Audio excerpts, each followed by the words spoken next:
Good afternoon. My name is Adrian Dix. I'm BC's Minister of Health. To my right is Dr. Bonnie Henry, BC's Provincial Health Officer. This is our COVID-19 weekly briefing for Tuesday, November the 9th.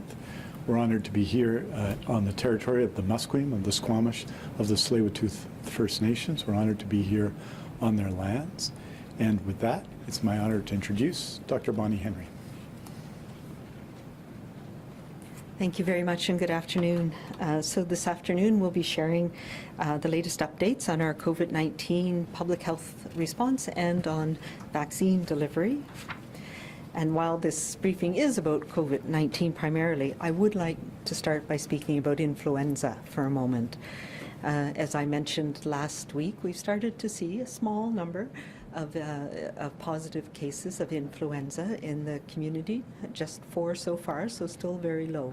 But it is a marker to us that this virus also circulates and can cause illness. And every person in our province is eligible to get their influenza vaccine free of charge, everybody over 6 months of age, for which we don't have a vaccine yet. And we know that the vaccine is distributed across the province, primarily to pharmacies. They are our partners in delivering the influenza vaccine, and I encourage everybody. Now is the time to get protected from influenza as well, before the holiday season begins. Like COVID-19, influenza vaccine protects you, and it also protects those around you. And we know this is especially important if you are planning on visiting elder relatives or friends over the holidays, or people in your family who have compromised immune systems. We've seen the devastating impacts of COVID-19, and this is compounded if we also have influenza making people ill as well. Last week in our modeling presentation, I spoke about how our R0, our reproductive number, has dropped just below 1. This means the virus is spreading to fewer people. And this can be attributed to the fact that we are reducing our risk across the province by protecting ourselves with immunization. This is encouraging. We've been bouncing around just above 1 and sometimes quite a bit above 1 in some areas of the province for some time, but it is also very precarious. The strain of the virus that is circulating, this Delta strain, and we've seen this around the world now. We look at countries in Europe, the UK, and places in the United States. We know that Delta virus spreads way more easily, and it's that more transmissible and is causing more severe illness, particularly in younger people who did not have very severe illnesses for most of this pandemic. That has changed now, and that has put in a strain on our healthcare system as well. If we're not continuing to do the things that we know work, we can see cases inching up, outbreaks increasing, and hospitalizations increasing. It is especially important for us all to remain vigilant now that we're starting to see other respiratory viruses, that we're going through the peak risk period in the next few months. We can't afford to have gaps in protection. And this pandemic is still very much here, and we see that. We see that with our healthcare system across the province still feeling the strain of the infections that we've had in the past few months and the ones that continue. And healthcare workers are feeling the strain as well. And we're seeing that strain not just from COVID, but also from all of the other conditions that drive people to need health care. Our vaccination rates are inching up, and that is what is going to help us get through these months. The more and more protection we have, we can see this in communities where we have very high immunization rates, and we don't see that rapid transmission and growth of outbreaks. It also means we can do more. We recognize that having these social interactions are so important. The connections are essential to us, and those in-person connections that we've been able to have, we need to keep those going for our own mental health and support of our families and friends. To support this, we have put measures in place to allow for safe social connections, and we've been adapting our public health measures in response to the changing situation that we're seeing with the pandemic. And we've been doing that in different areas of the province based on the risk in those areas. but we have been doing this slowly and incrementally. We've slowly eased restrictions in some areas, on events, on gatherings, but we continue to actively monitor our progress in every area of the province, and we will continue to be cautious in our approach, to monitor as we go, to look at the things like the vaccination rates, the booster doses, and how they're protecting people who are ending up in hospital now. We need to reduce the strain on the hospitals.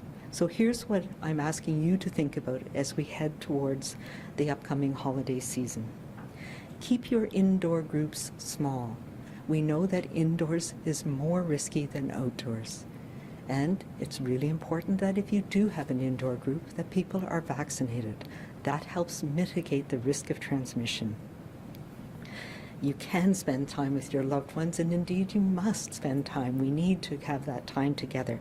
But have a smaller gathering this year, perhaps with 1 or 2 of your family members or your other families, rather than the full big family reunion. And make sure everyone is vaccinated.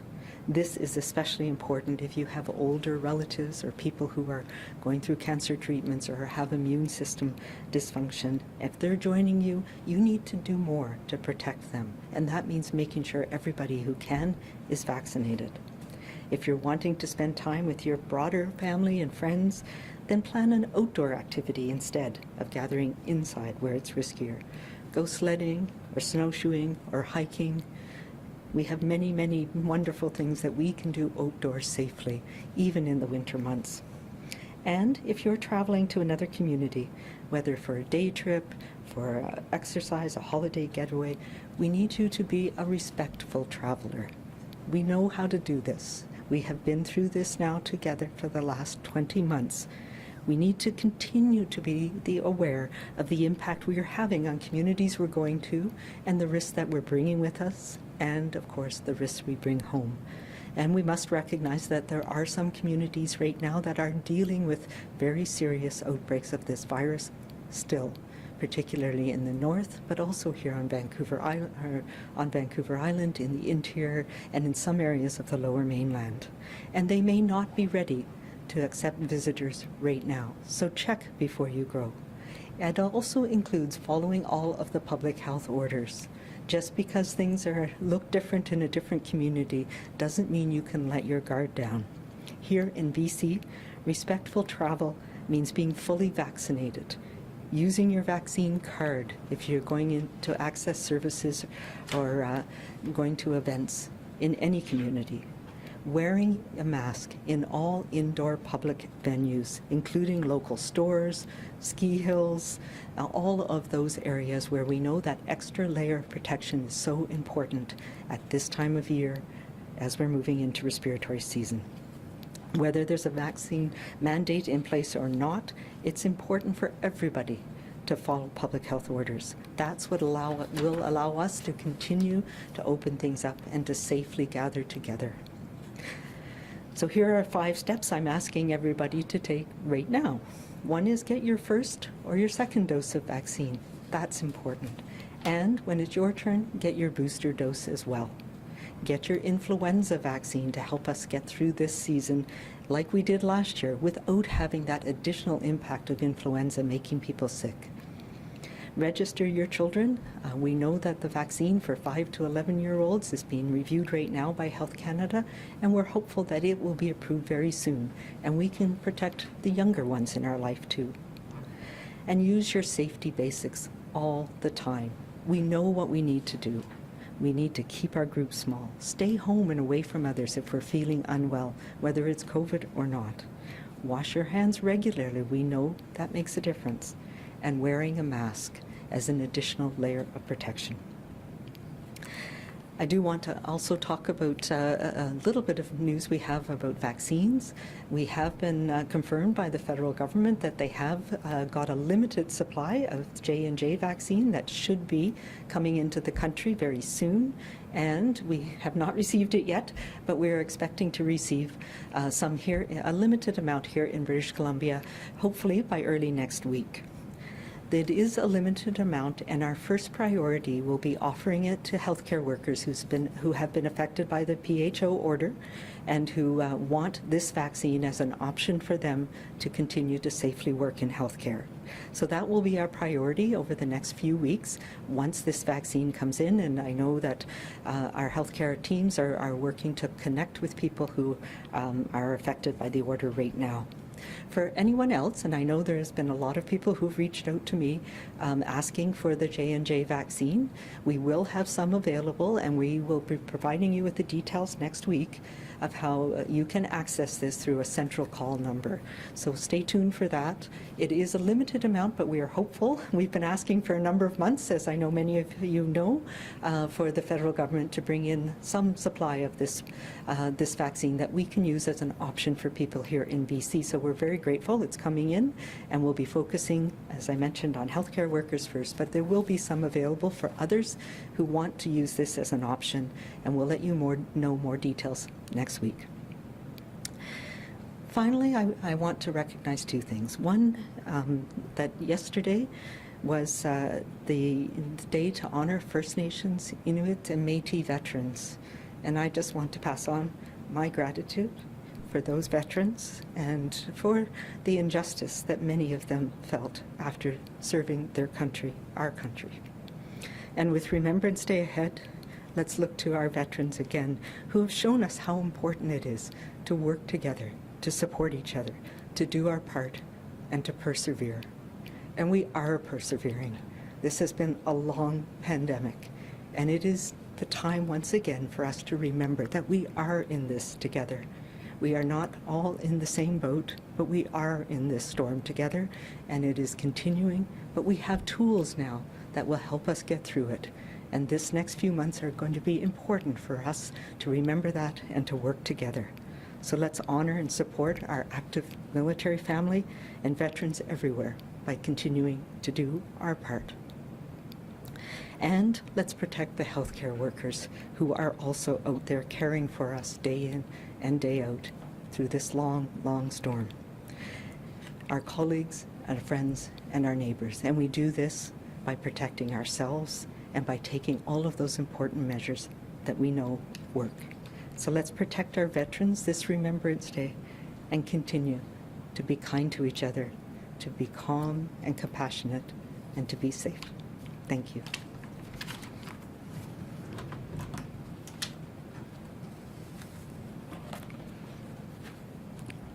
Thank you very much, Dr. Henry. And on this day, when we've received more information, the monthly report from the coroner about overdose deaths, we want to especially emphasize that we're living in two public health emergencies, that the need to build a comprehensive system of mental health and addictions care in BC is, to say the least, more important than ever. And we're driving to that goal together. But we think of those families, those who have been affected by COVID-19, those that have been affected by the overdose public health emergency. We think and we want to acknowledge their grief and their pain today and commit ourselves to continuing to act in that area. I also wanted to speak about a number of issues and bring updates that we regularly bring on Tuesday. The first is about the healthcare worker mandate, and just to give you some up-to-date numbers and say that it reflects, I think, the significant effort by healthcare workers and the system to ensure that people are safe, that healthcare workers are protected, that patients are protected, that residents of long-term care and assisted living are protected. On the healthcare workers side, since we last reported to members of the media and through you to the public on Friday, we've added 1,548 vaccinated healthcare workers. We're at the beginning of a pay period, so this is additional workers who have worked in the system and they are vaccinated. We've added, I think, in total, and this is a data correction, 30 unvaccinated people, so it's been a very significant increase in those vaccinated through the healthcare system. I wanted to just briefly, and I note that by health authority, we're now, if you look at the unvaccinated population, it's 2% across the province, 5% in interior health, 4% in northern health, 1% in Providence Healthcare, 2% in Provincial Health Services Authority, 1% in the Vancouver Coastal Health Authority, and 2% in the Vancouver Island Health Authority. So this reflects, I think, the very strong vaccination of employees across the system. There's been a lot of interest in looking at the vaccination numbers by job category, and so I'm going to give you two sets of information today. One is that of the 3,071 not vaccinated healthcare workers to whom the order applied, that is the order of 2 weeks ago today, 1,032 of those are casuals, 989 are full-time, 819 are part-time, and there are 16 that are not identified. So that gives you a sense of the impact, the FTE impact of the healthcare mandates, vaccine mandates or proof of vaccination mandates. And then by job category, just to give you the job categories that have come together that are over 1,000, so they're not identifying to any group. If you look at allied health, there are 20,379. Often allied health is represented by the Health Sciences Association. There are only 420 unvaccinated people in this category. That's 2%. In emergency medicine and critical care, 1,445 people in the category, 28 not vaccinated, 2%. In general medicine, 5,445 in the category, 105 not vaccinated, that's 2%. Healthcare assistants, that includes those in the communities who have a slightly higher rate of not being vaccinated, and care aides in acute care facilities principally, it's 7,548, of whom 247 are not vaccinated, or 3%. In internal medicine, 1,703. And we'll be providing this to all of you. 19 not vaccinated, or 1%. In nursing, 40,181 nurses, that's registered nurses, LPNs, nurse practitioners, 40,181, 906 not vaccinated, 2%. Paramedics, 2,837 in category, 86 not vaccinated, or 3%. Resident doctors, 1,366 in the province, 10 not vaccinated. And in our specialized surgical units, 1,422 staff, 27 not vaccinated, or 2%. That gives you a sense. The broadest final category is the category of all the others, which includes administration and support staff, people who clean hospitals and so on. They're at 3%. So that's 1,061 of 37,435. In short, the efforts, the number has continued to rise.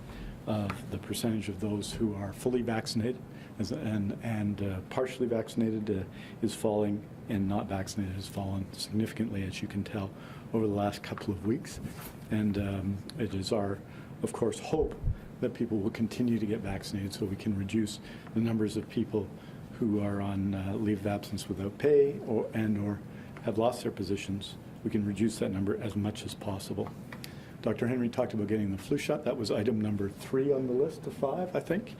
And just to say that as of November 8th, we know that at least 485,049 doses of influenza vaccine have been administered to British Columbians. We're off to a good start. We also know that the number of doses is actually higher than that. The vast majority of those doses have been delivered by community pharmacy.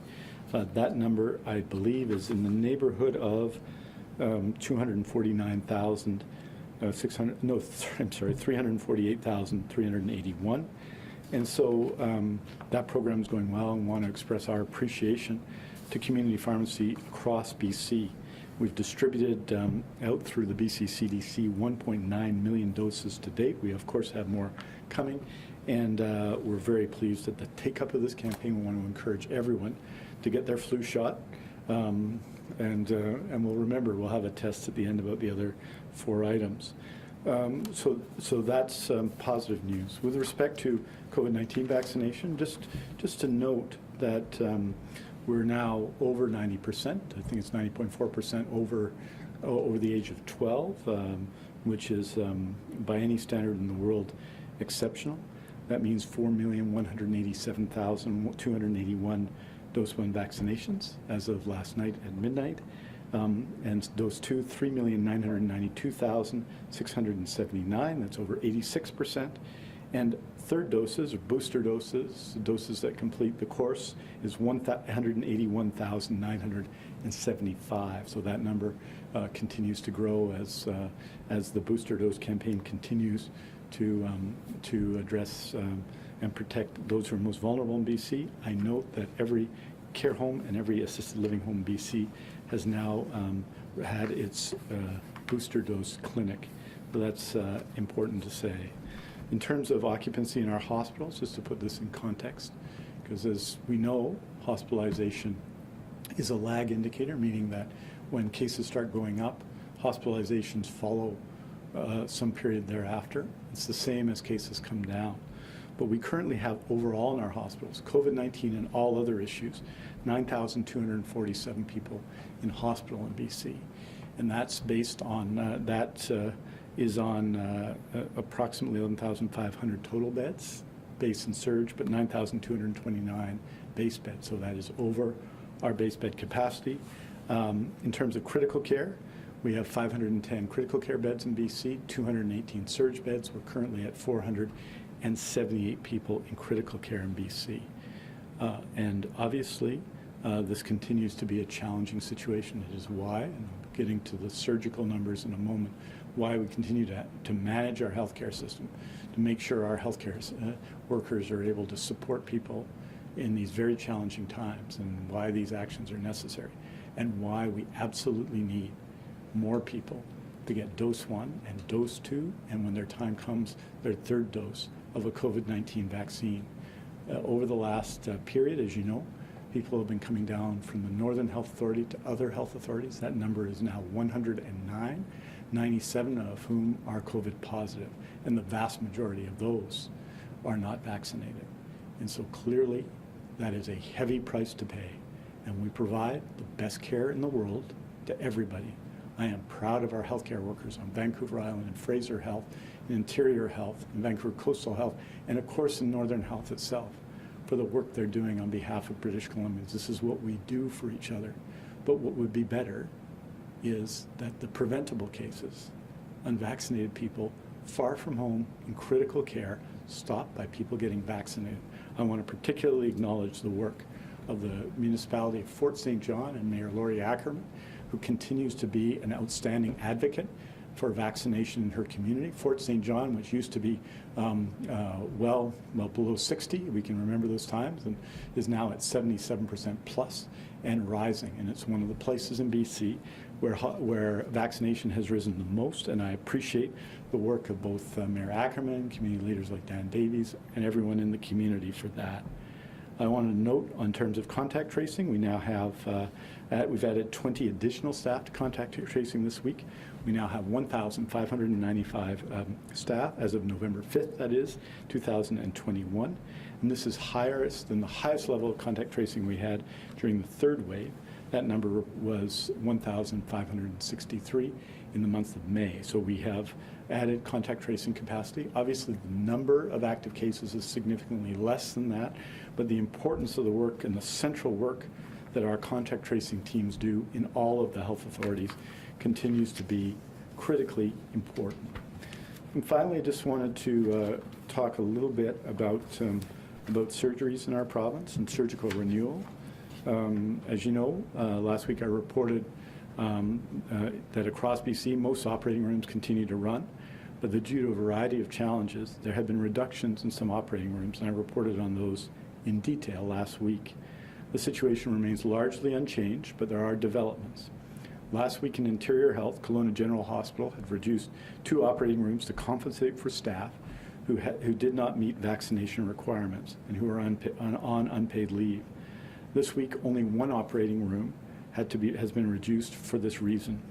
To support critical care, though, Kelowna General Hospital has reduced an additional 2 operating rooms, meaning that it is performing surgeries with 3 fewer operating rooms. Some surgeries continue to be postponed across health authorities as they continue to respond to COVID-19. During the reporting period, October 31st to November 6th, health authorities postponed 288 non-urgent scheduled surgeries.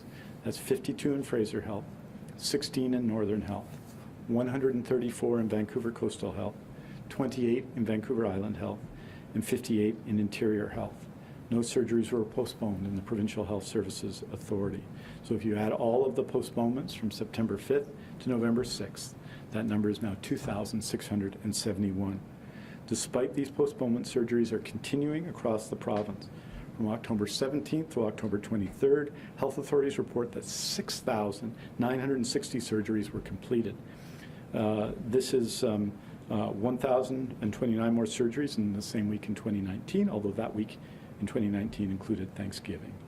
For patients who have had their surgeries postponed, and for patients who are waiting for their surgery, this is an especially difficult time. But I hope some measure of comfort is taken from this. We will get you your surgery. We will get you your surgery. Our drive is as strong today as it was in May 2020 when we made our surgical renewal commitment to patients. No matter what challenges we face, we will deliver. We are working as hard as we can, so we can call you as soon as we can to book your surgery. And it's a message to everybody else. In the time when we're facing and we're approaching respiratory illness season, we're starting it and we're into it, and there are challenges ahead. To get your COVID-19 vaccine, first dose if you haven't got it, to complete it if you haven't yet completed it, to go and get your third dose when you are invited to book, to get your influenza vaccine, and to follow public health orders right now. The December period is an important time of people coming together, and it makes it more important that we follow the guidance and the law that's been set out through public health order in our province. It's important for us. It's important for people waiting for surgery. It's important for our healthcare workers. It's important for your friends, your elders, your community, your children. It's important for everybody that we work together to get this done together in this challenging time. Thank you very much. We're happy to take your questions. Thank you. As a reminder to reporters in the phone, please press *1 to enter the queue. You are limited to one question and one follow-up. Please also remember to take your phone off mute. You are not audible until your name is called. Our first question is from Lisa Cordasco, Vancouver Sun. Go ahead, please. Thank you. Based on the data that you have on the rates of exposures of COVID-19 in schools in places like the interior and in Northern Health, are vaccine mandates being recommended? Are you talking about for staff at schools or for students? I'm talking about for staff. I understand that health authorities are, meeting with various school districts to help them make decisions, and just wondering, in terms of interior or Northern Health, is there data showing that the rates of exposures at schools in those areas are, much higher than the provincial average, or are within acceptable levels? Really good question, and we have, as you know, put together, the provincial committee put together guidance for school districts, and it is an important consideration about the local epidemiology, what's actually happening in schools in those areas, and transmission in the communities in those areas, because we know that schools reflect what's happening in the community as well. And yes, I know that my colleagues, the school health officers in Interior Health and the North, have been working with their school districts and supporting the need to make sure that everybody in the school is vaccinated who's eligible. So yes, they are very supportive of vaccine mandates in those areas, particularly because of what we are seeing about the impact on schools. And thankfully, younger people don't get as sick with this virus, and that continues to be the case. But we don't want children to be getting sick, and we don't want their school. We know how important it is for families and for the growth and development of children to have in classroom schools. And this week in the interior, there's been 3 outbreaks in schools.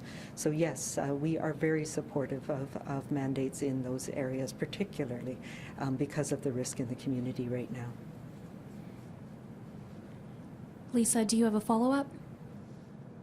Yes, so we've heard that on the Lower Mainland, at least where sanitation rates are very high and there's lower transmission rates in schools, that the boards who have decided so far have opted to not implement vaccine mandates as parts of policy.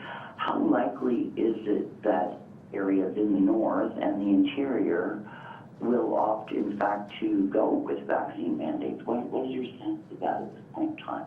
Well, I think we look at what's happening in the Lower Mainland and we see the effects of having very strong immunization rates in communities and in school staff. So the school districts are the ones who know best what is going on with their particular schools and the employees that they employ in the school staff.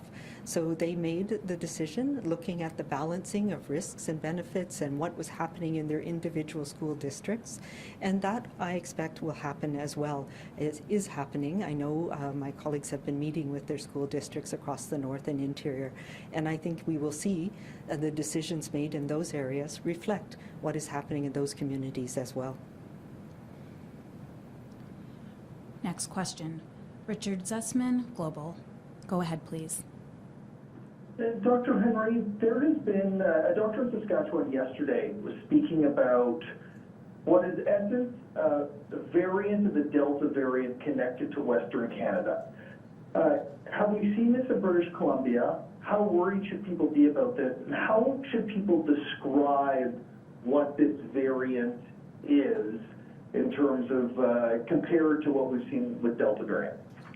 Okay, I'm not entirely sure which variant you're talking about. I'm not familiar with exactly who is saying what, but I can tell you that we do whole genome sequencing on not all cases right now, but on a representative sample, and we are in the 80,000 whole genome sequencing sequences that we've done. And we look for some of the mutations that may confer an advantage to a virus. And some of the Delta strains that we've seen, if you look on the BC CDC website, we have a report up every week. And they've now been divided into several different subclades of the Delta variant. And we've been particularly watching one that was detected in the UK that has a slightly different mutation, which there was concern that it made it even that much more transmissible. We've seen very small amounts of that so far, but it is one that we're watching. So what we are seeing, that what we have seen in other parts of the world are bearing out here, that the Delta virus is very transmissible. It's transmissible at a much smaller amount, so the dose that you need to get to become infected is much lower than the other strains that we've been seeing over time. And that's one of the reasons why we need such higher immunization rates. But really importantly, and we've seen that across the West, we're seeing it in other parts of Canada as well, younger people are having more severe illness with the strain of the virus that's been circulating in our communities right now. And that means that if you don't have the protection of vaccination, even as a younger person, your risk is higher of ending up in hospital. In some communities where there's a lot of transmission of the virus, we're seeing it in those congregate living settings, we're seeing it in multi-generational households or where a lot of people are together and there's a lot of virus. We're seeing 5 and 10% hospitalization and ICU rates in very young people, and that's much higher than what we have seen throughout this entire pandemic. So it's not 100%, we know that, but these vaccines are very, very effective at preventing those severe illnesses. So that's one of the reasons why we've changed our focus around how much vaccination we need in communities, because we are seeing when it's 90%, you see less risk, less transmission, less hospitalization. So it all goes together as ways of protecting yourself and your community. And what we do see is that people who are vaccinated are less likely to become infected. They shed virus for a shorter period of time, so they're less likely to transmit it to others. But it's those people that you're living with, that you're closest with, that you're more likely to transmit it to. And that's why we need to give extra boost to particularly older people who are immunized early, and to make sure that everybody around you is vaccinated. There's some great studies that show that the rate of transmission, even in the household, the people you live with, goes down by 60-70% if you're immunized. And if you're not immunized, so for children, for example, your risk goes down by incrementally by the number of adults who are around you who are protected through vaccination. So these are the things that we need to do now I can't say this enough. It's the most important thing. And the prevention of transmission means that we're preventing the development of new strains of the virus, the transmission of these new variants. Richard, do you have a follow-up? Yeah, and I think this may be what you're referring to, but these are AY25 and AY27. So if it's not what you were referring to, if you could sort of add to that, that would be great. But for other stories we're working on, I know you've been asked about this before, but different ski hills are now putting in different policies around vaccine cards.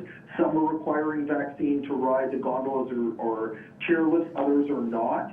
Is there any change in guidance around whether the vaccine card may be used at ski hills, considering people are in close contact in these gondolas?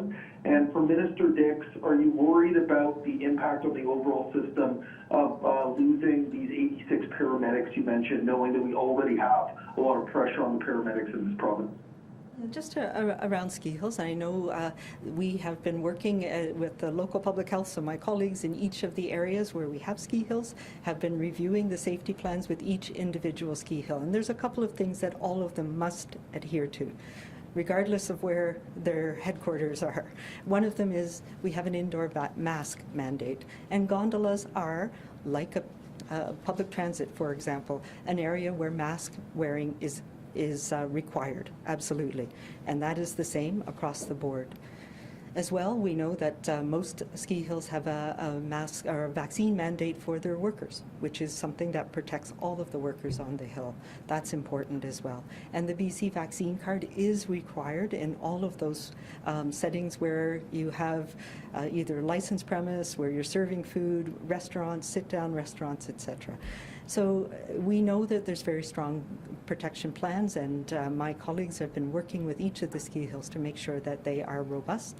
We also know, we've seen this from last year when we didn't have immunization, that skiing is not necessarily a higher risk activity. We're not seeing transmission outdoors. We're not seeing transmission in gondolas, even in the absence of vaccination. So it is very important to have those safety plans. It is a requirement to wear masks on gondolas, on ski lifts, in lineups when you're close to people, and more important this year, of course. But we also encourage everybody who's going there to be vaccinated. We know that traveling into the country, you need to be vaccinated. We know that travel within the country now, you need to be vaccinated. So those are all things that will protect us, and I think that's a really important consideration as we go into this ski season too.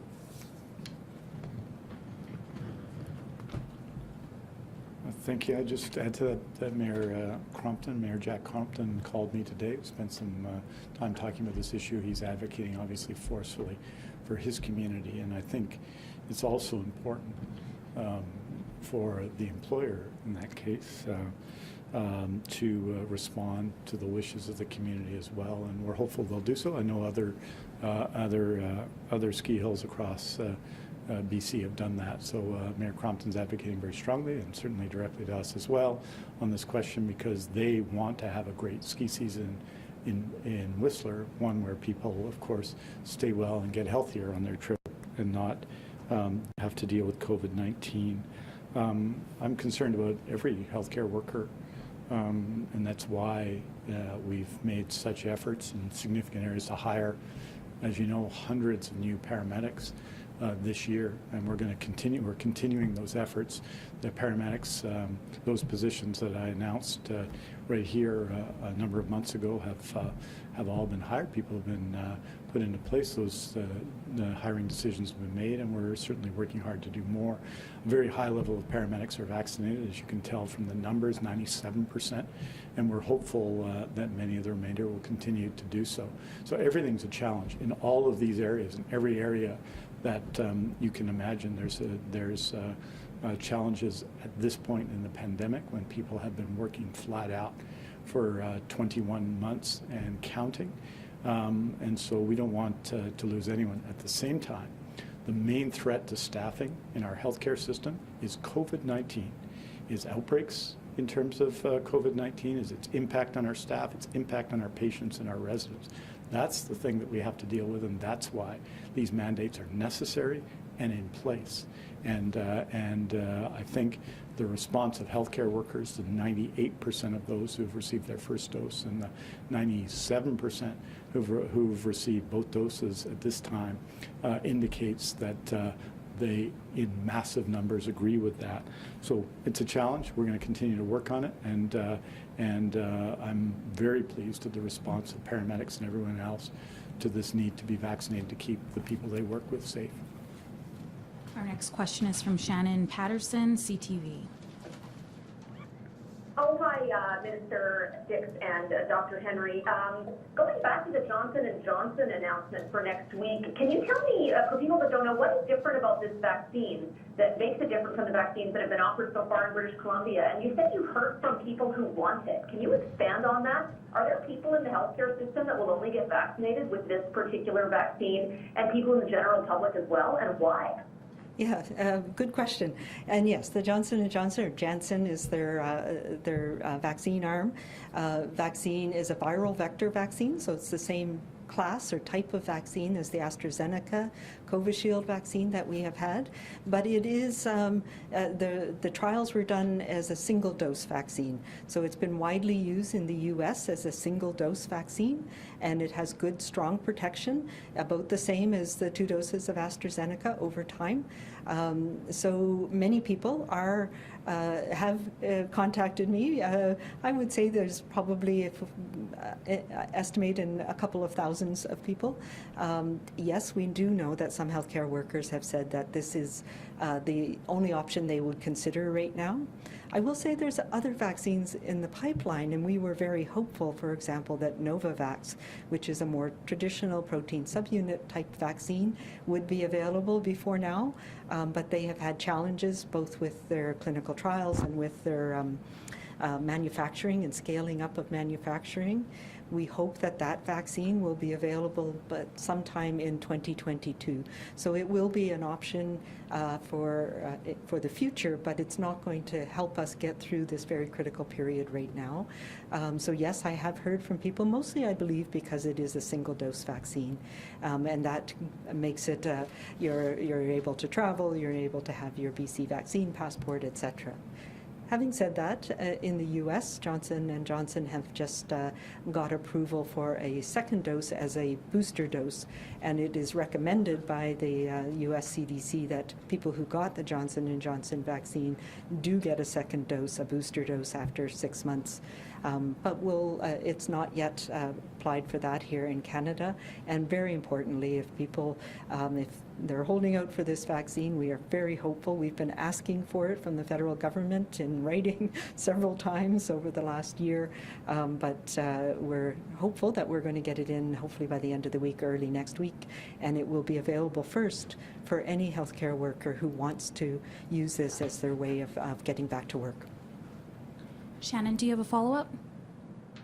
Yeah, question for my colleague. There's been a recent violent attack on a frontline healthcare worker, a nurse in Metro Vancouver, and it's leading to calls from the union for dedicated security for emergency departments, more security guards trained in de-escalation, and personal alarms for healthcare workers, among other measures. What will the province do to increase workplace safety for these workers in the hopes of preventing similar attacks from happening? I was very, very distressed to hear about that. It's not, unfortunately, something new in our system. Yes, and there's that case, and there are other cases in BC that we've seen in recent months that show the need to have more safety. And so we have ongoing work both with the BC Nurses Union, with the Hospital Employees Union, the Health Sciences Association, the Doctors of BC, to improve safety and security in our healthcare settings. And it's a high priority for us. It continues to be. It's been work that's been going forward for years, but this indicates the need to continue to improve the situation, and we fully intend to do that, working with both the unions and our workers, and also working with the community. This is a very, very challenging period in healthcare, and what we need to do is what I think the vast majority of British Columbians are doing, which is support our healthcare workers. But when we hear stories like this, it obviously affects both the morale and the sense of personal security of our staff across the system, and we're with them, and we're going to continue to work to improve security, which may involve in different places different actions, because there are different requirements in different places. But it's our strong intention to do that, and it's a necessary thing in order to support workers and to ensure that our healthcare settings are safe for workers, safe for patients, in long-term care and assisted living, safe for staff and for residents.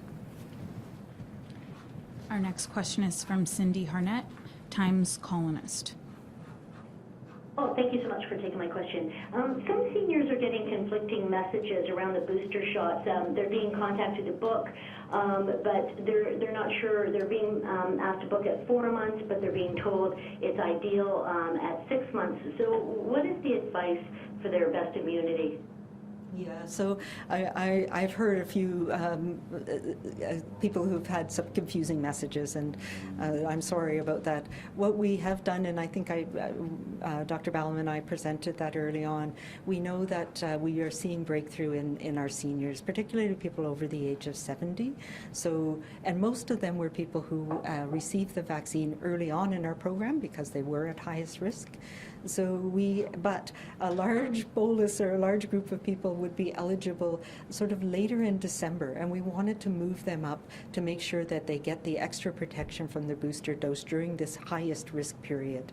So yes, there will be some people who've got invitations to receive their booster dose at around 4 or 5, mostly it's around 5 months to 6 months. And some people who are younger and healthier will get it a little bit later. And that really is to try and smooth it out and get those people at highest risk their booster dose as soon as possible during this highest risk period. So any time after 8 weeks is really the minimum, but 4 months is fine, 5 months is fine. We'll get a good, strong, long-lasting protection from that booster dose. And I know on the other hand, some of our clinics were not aware. We have a number of clinics in many different places, and that message didn't necessarily get to everybody, that some people will be in slightly before their 6 months. Some of them may be as around 4 or 5 months. So we've got that message out. I hope they're now. If you have your invite, it is safe and it's recommended for you to go out and get your booster dose right now. Cindy, do you have a follow-up? Yeah, excellent, thank you. So in the breakthrough cases, can you expand a little bit more? Are these mostly people with underlying health conditions? Are you seeing a large increase in breakthrough cases in healthy seniors in the community as well? And if you can just clarify a little bit on the answer to Richard with some kind of Delta variant plus, virus. If we see something like that in the near future with 14% unvaccinated, what is your concern or worst case scenario there? Yeah, so just to go back to, sorry, Richard, that's what happens when you put all those questions together. So it's the AY 24, 25, and 27. We have seen a little bit of the AY 24. I don't know, I haven't looked at today's or yesterday's, actually usually comes out on Tuesdays, to see if we have the 25 or the 27. But it is a slightly different mutation on one of the areas of the spike protein that there is concerns, mostly in the UK where they detected it first, that it might convey another advantage around transmission. So we have seen a little bit of the AY24, but the rest of my answer was actually taking into account those specific mutations. And, now I've forgotten. Sorry. What was the first part of your question, Cindy? Cindy, can you repeat the first part of your question? We've seen those mostly in seniors in their 70s with underlying health conditions, or are we seeing an increasing number in healthy seniors in the community? Yeah, so we've seen the breakthrough cases. It's very low in people up until about 65, and then it goes up a little bit, but it really goes up a bit at 70, and then at 80 goes up dramatically. And it's very difficult to tease this apart, because as we get older, we are more likely to have those underlying conditions that make us more at risk as well. So we've said this from the very beginning, and we continue to see this. Age is the #1 risk factor for having severe illness, for ending up in hospital. people with COVID-19, and that remains the case. And that's how we did our immunization program, because we recognized that age was overwhelmingly the single most important risk factor. So we started with the immunization program with our oldest seniors and elders, so people over age 90 and over age 80. So that means there's two things going on. One, they have that highest risk, and they received the vaccine the longest period of time ago. So that's why we're trying to move everybody up. And the vast majority of them, along with age, have other conditions, whether it's heart disease or lung disease or diabetes that comes, because those are much more common with age as well. Our next question is from Amandalina Latinero, CFJC News. Hi, Dr. Henry. There are currently 2 outbreaks at Royal Inland Hospital in Kamloops. With COVID-19 protocols in place, why do you think this is still happening? This reflects again the community and what's happening in the community there.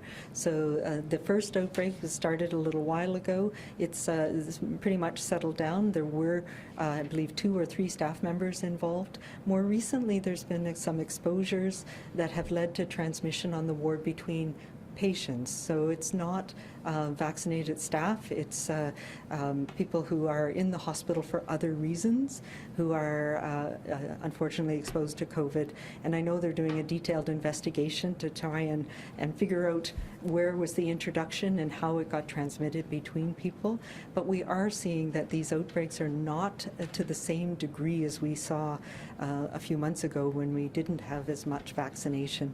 But it still reflects the fact that this virus is circulating in the community and can be transmitted in those indoor settings, particularly if there's groups of people in a hospital room or a ward together. And so the transmission was actually in the hospital. Amandalina, do you have a follow-up?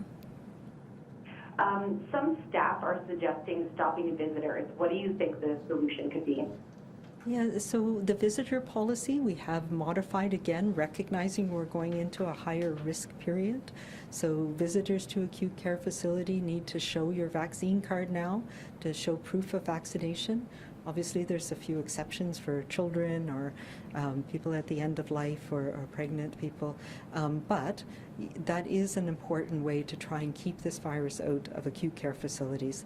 So that has been started this week. I know there's been a bit of a transition period, but certainly visitors are something we are concerned about, particularly unvaccinated people. And if that puts staff at risk, it puts other patients at risk. So there are other infection prevention and control measures that are also really important, and we're beefing those up as we head into this part of the year where we know that respiratory viruses transmit that much more easily. Our next question is from Ethan Sawyer, CBC. Hey, Dr. Henry. Small music venues in BC are wondering when the ban will be lifted on standing and dancing in their establishments. If bands in BC can stand, dance, and sing at larger events, what is the difference between that and a smaller venue? BC will soon be the only place in Canada with these types of restrictions in place. I actually don't agree that we're the only place in Canada, but we do know that those indoor events where you have people crowding together and dancing and singing, so the general admission, it is the same across the board for all venues. Those large venues, they must have seated areas in front of the stage. They cannot have the general admission mosh pit in front of a concert, and it's that the application of that is the same across the board. We are doing this incrementally. We know that indoor settings are riskier than outdoor settings. We know that the vaccine card is one of the ways that we can reduce and mitigate that risk, but it's not the same everywhere. And we have to be mindful that some of these settings are riskier. So we are doing things in an incremental way, and we're looking at things like the vaccination rates in the community, like the amount of virus that's circulating in the community, the ability of people to wear masks. And those are all things that I'm working with my colleagues across the province. We spent quite a bit of time this week, and we'll be looking at how do we harmonize these and make them strong stronger, but this is not the time to make major changes that increase risk dramatically. So it does affect, it affects all of those venues across the board where we are requiring people to have access to a seat, because when people are seated, the risk is just that much lower than when you're mingling with people. Ethan, do you have a follow-up? I do. This one's for Minister Dix. More than 3,800 people have signed a petition in Port Alberni asking for an unvaccinated pediatrician to keep his privileges at the local hospital. What can you say to a community that's concerned about losing access to a specialized doctor, even if he is unvaccinated? Are unvaccinated healthcare workers allowed to keep working in their own practices, even if they can't access health authority regulated spaces? And if we can get an answer to this one in French as well. I think I'll start with that because this is one of the things that I'm particularly aware of, and it is, as a healthcare professional myself, part of what we do as professionals in terms of protecting ourselves and protecting those we care for. And you talk about privilege, and we are privileged as healthcare workers. And it is our responsibility to do what we need to do to keep our partners, our colleagues safe, and to be vaccinated through this pandemic. So privileges, and I will say we are working with the colleges who also feel very strongly about this. So the colleges will come under, and I put notice in our last PHO order, that it is a requirement of our profession to do what we need to do to get us through this pandemic together, and part of that is protecting ourselves, our patients, and our colleagues through immunization. I think that says it well. I mean, other than medical exemptions, and there's a process for that, there aren't exemptions.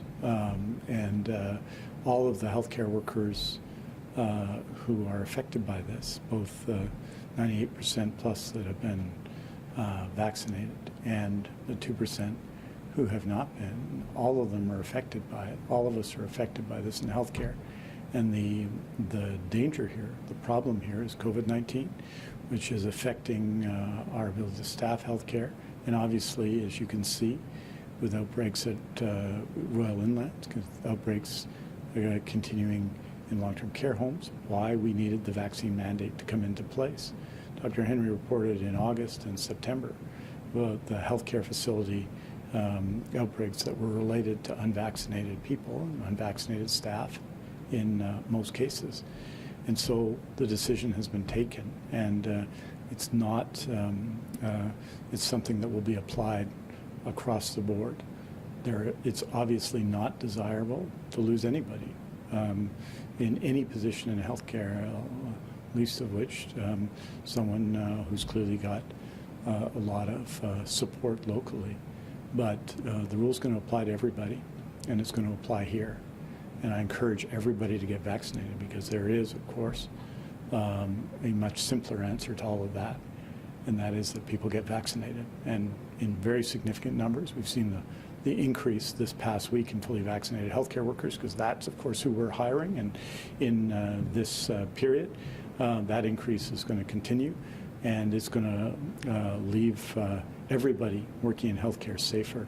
Je dirais en français que la loi s'applique, n'est-ce pas, à tout le monde, que ce soit des gens qui travaillent dans les centres de soins à long terme, ça applique aux infirmières, ça applique aux professionnels des sciences de la santé, cela s'applique à tout le monde, y compris des médecins, y compris des médecins dans ce cas.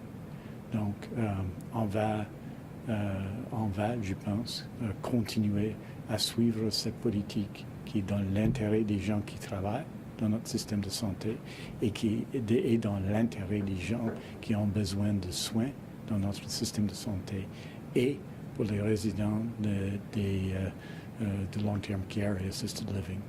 Donc, ça va continuer, et c'est pour de bonnes raisons qu'on va continuer à faire une application égale à cette nécessité d'être vacciné.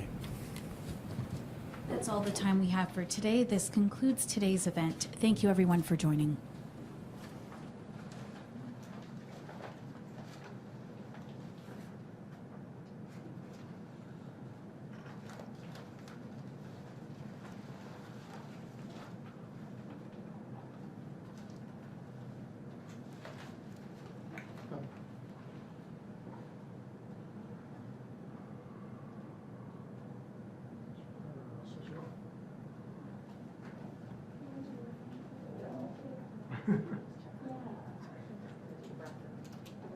Yes, yes, yeah.